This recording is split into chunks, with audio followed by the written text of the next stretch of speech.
திருப்பத்தூர் மாவட்டத்தில் மது அருந்த சென்றவர் சடலமாக மீட்கப்பட்டது தொடர்பாக போலீஸ் விசாரணை நடத்தி வருகின்றனர். திருப்பத்தூர் மாவட்டம் சிவராஜ்பேட்டையைச் சேர்ந்த ஸ்ரீதர் அதே பகுதியைச் சேர்ந்த வெங்கடேசன் என்பவருடன் கடந்த 2 தினங்களுக்கு முன்பு மது அருந்தியிருக்கிறார். அப்போது ஸ்ரீதர் மது போதையில் மயங்கி தரையில் விழுந்ததால் அவரது குடும்பத்தினரிடம் தகவலை வெங்கடேசன் கூறியிருக்கிறார். இதனைத் தொடர்ந்து குடும்பத்தினர் சம்பவ இடத்திற்கு சென்று தேடிய போது ஸ்ரீதர் கிடைக்கவில்லை என்று கூறப்படுகிறது.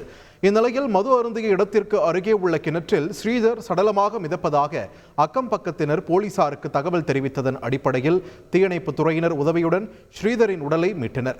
இதனிடையே சம்பவ இடத்திற்கு வந்த வெங்கடேசனை ஸ்ரீதரின் உறவினர்கள் சரமாரியாக தாக்கியதால் பரபரப்பு ஏற்பட்டது.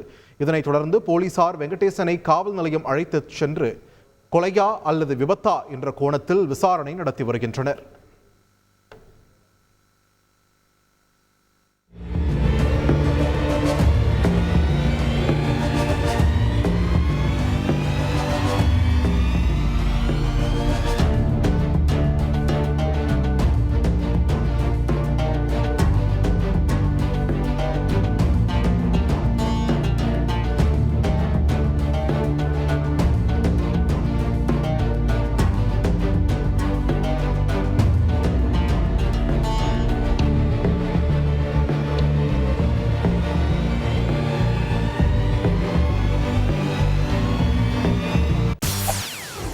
செய்திகளை உடனுக்குடன் தெரிந்து கொள்ள உடனே சப்ஸ்கிரைப் பண்ணுங்க.